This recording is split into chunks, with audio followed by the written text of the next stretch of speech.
Buenos días, buenas tardes, buenas noches, desde esta parte del mundo de Buenos Aires a todo el mundo con la poesía del mundo.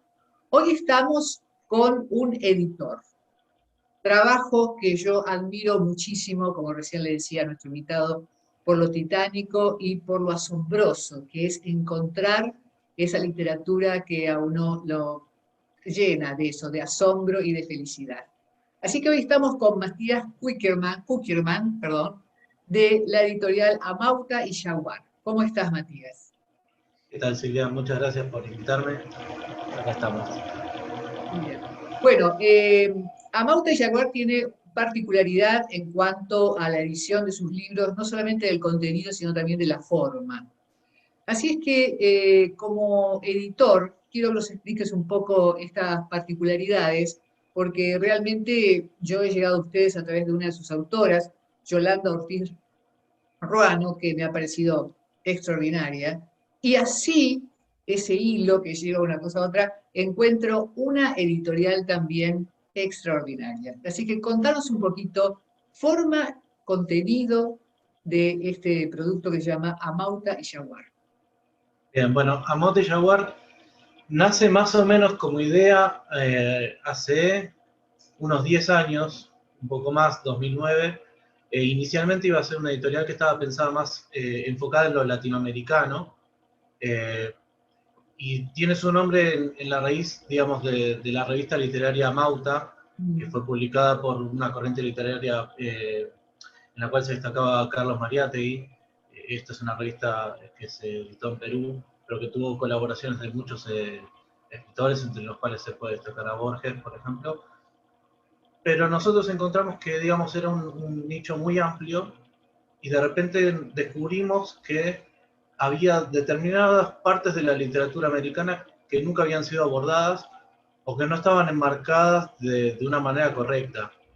Digamos, me refiero a autores afrodescendientes e indígenas que siempre existieron, pero que dentro del canon literario siempre fueron más desplazados, invisibilizados. Digamos que esto tiene que ver también con los procesos históricos que se fueron dando en las distintas naciones que fueron surgiendo en América, ¿verdad?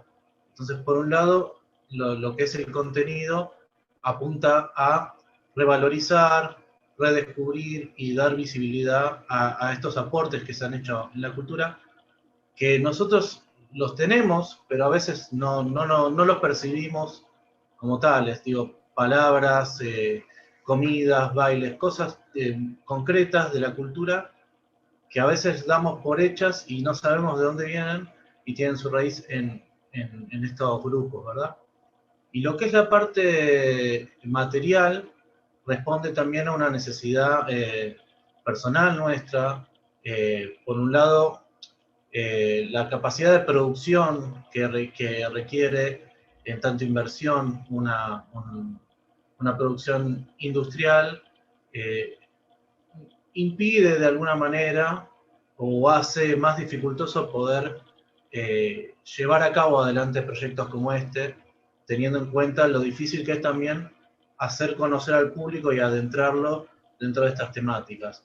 Por eso también elegimos la artesanalidad como manera de llevar a cabo este proyecto, porque nos permite, por un lado, hacer una producción que es a menor escala, pero en la cual nosotros también ponemos mucho de nuestro conocimiento, no solo como editores, sino también como artesanos, si se quiere. O sea, porque cada una de las partes de los procesos que lleva a hacer estos libros está intervenido por nuestras propias manos.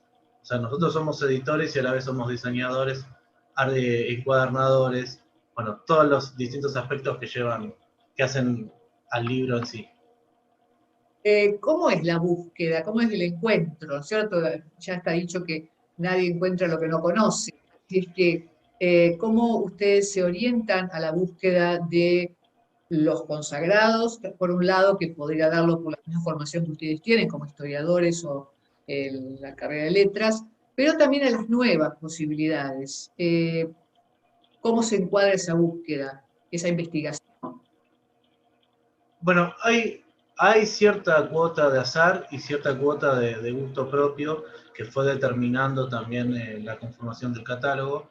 En principio nosotros arrancamos con nuestro primer título, que fue Con todos los que soy, que es una antología del poeta Antonio Preciado, ecuatoriano, que en este caso era el autor favorito de mi socio, y llegamos a él justamente a través de Juliana Ortiz Ruano, que es la que nos facilitó el contacto del editor de esta antología en Ecuador.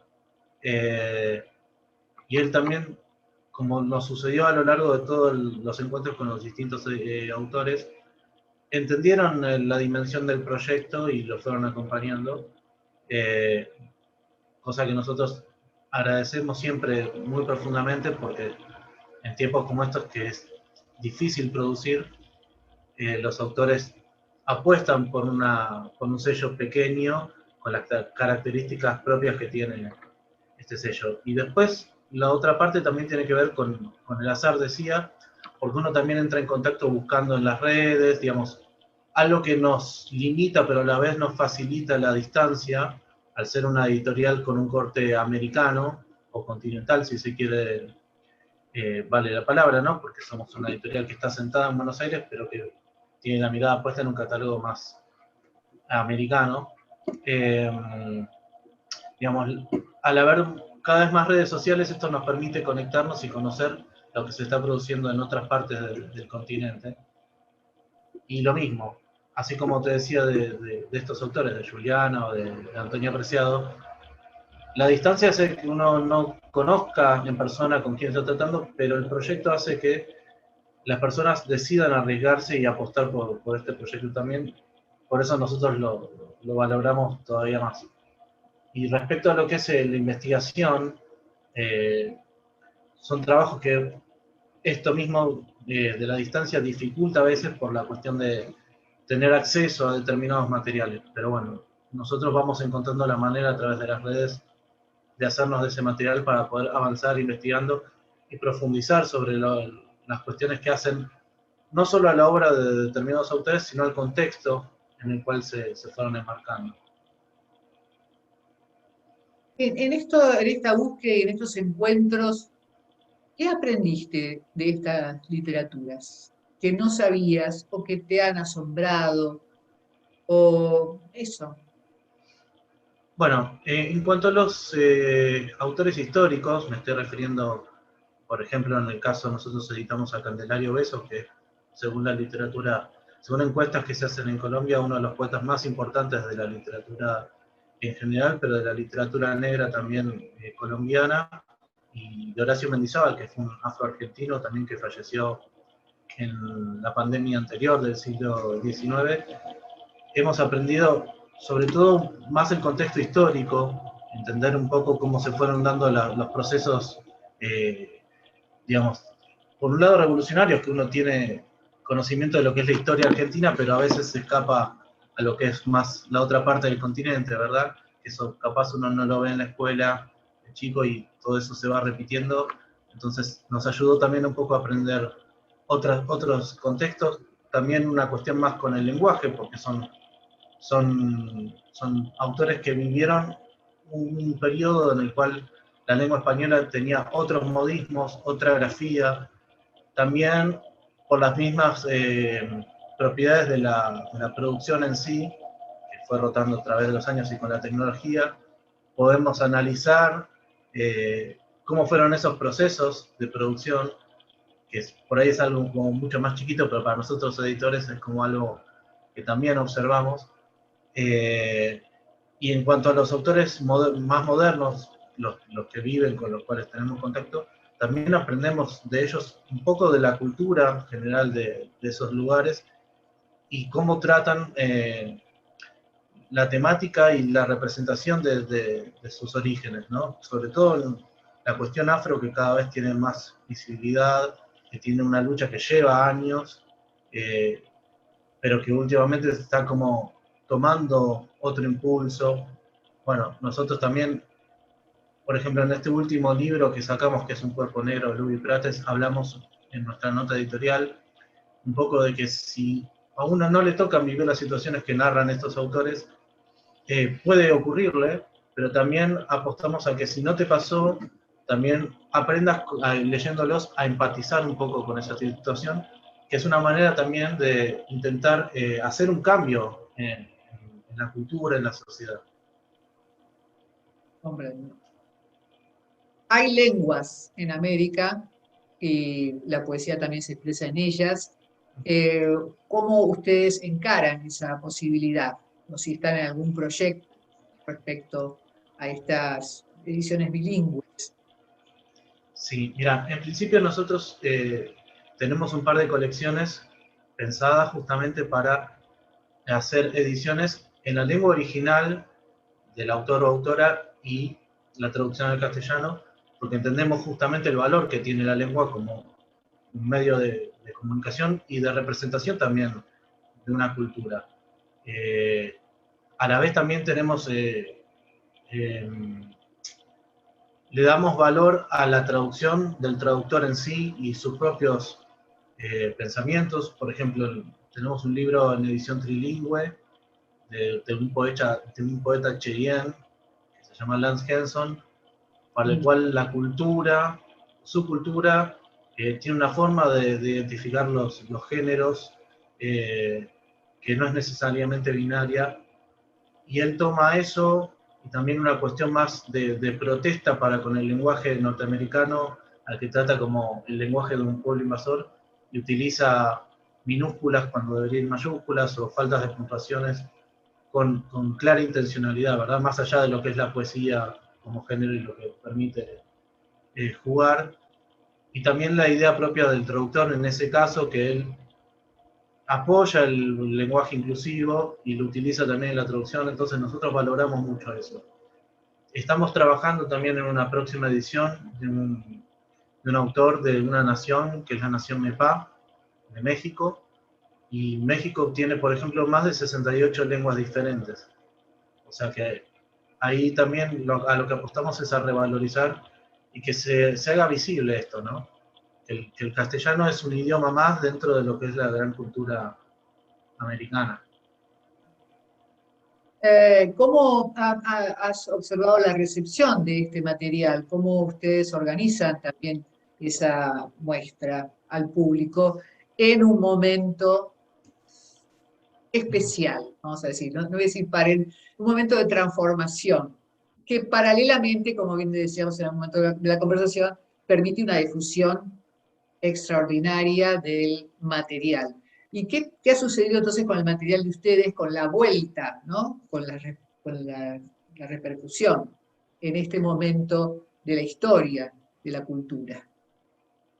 Mira, nosotros apuntamos a dos focos muy concretos. Uno es claramente apuntar a hacer conocer dentro del público en general estas literaturas, y por el otro también hacer un foco en las distintas comunidades, tanto afro como indígenas, y empezar a hacer un vínculo con esas comunidades, que es algo en lo cual habíamos empezado a trabajar en marzo del año pasado, cuando nos agarró la pandemia y que no pudimos sostener. Eh, y lo otro, bueno, lo que es el público en general, es una cuestión de estar trabajando en el día a día de la feria, que para nosotros es el espacio más importante, porque es ahí donde nosotros tenemos no solo la posibilidad de mostrar los libros, sino además de explicarles a las personas frente a frente el porqué de esos libros, cuál es la importancia que tienen.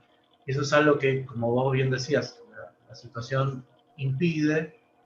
Y bueno, ahora estamos, después de un año de ver cómo nos readaptábamos a todo eso, y casi a las puertas de cierta normalidad, empezando a trabajar un poco más la parte virtual para poder comunicar mejor qué es lo que hacemos y por qué lo hacemos, seguir trazando ese puente que nosotros pretendemos ser. Ustedes sí, como bien decías antes, tienen grupos de libros, Los Tambores de Plata y Ñam Ñam, que también es donde está nuestra querida Yolanda Ortiz Ruano. Eh, También vos escribís poesía. Sí. Editor, poeta, escritor, ¿qué le da uno al otro? Bueno, yo creo que el aspecto del poeta lo que le da a uno es un poco la sensibilidad para entender lo que puede querer expresar o sentir la otra persona al escribir. También el historiador aporta lo suyo ahí, y el editor le aporta un poco también el bagaje técnico para poder, interpretando lo que el otro puede sentir o pensar, encontrar la manera adecuada para trabajar en conjunto la obra, porque uno tiene la capacidad también para entender esas luchas de egos que tenemos todos los que hacemos alguna expresión artística y saber orientar eso para acompañar al autor a, a mejorar, si es necesario, la obra o sugerir cambios que puedan ser beneficiosos para tal y aprender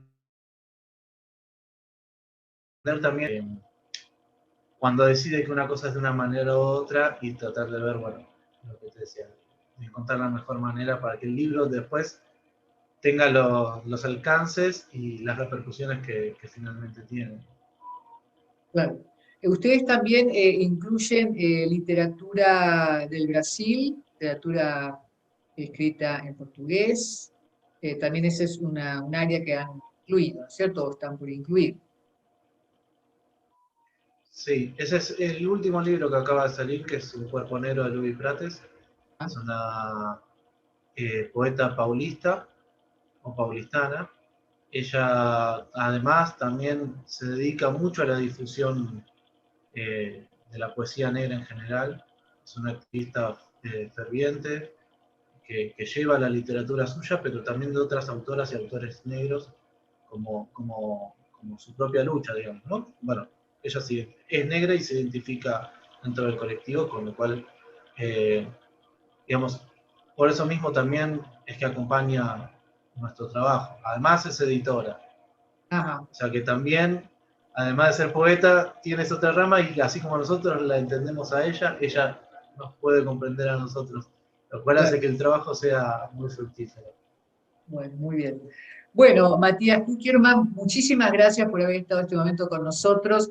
A Mauta Villaguar le deseamos lo mejor, seguramente así sucederá, porque el rescate de estas literaturas, de estas voces, es sumamente necesario para que hablen en un tono que pueda llegar a todo el mundo. Y ustedes están haciendo un gran trabajo con Amauta Villaguar. Muchísimas gracias, Matías, por estar aquí con nosotros.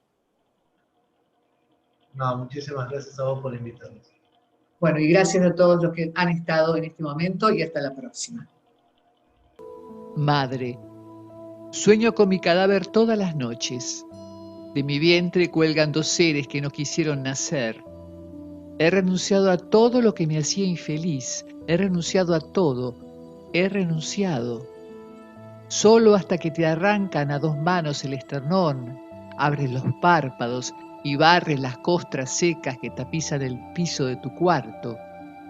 Solo hasta que alguien mete su mano en tu ombligo y extrae una víscera sangrante que late caliente al aire, conviertes en arcilla la casa y la intentas moldear o la aplastas de una vez. Madre, tengo 23 años y parece un siglo. Sueño con mi cuerpo tieso todos los días. He renunciado a tanto y ¿por qué estas ganas de llorar? ¿Por qué las heridas saturadas se abren y sangran otra vez? ¿Por qué el silencio que diseca mis huesos? ¿Por qué la puerta sigue cerrada frente a mi rostro? He renunciado a mí, he renunciado.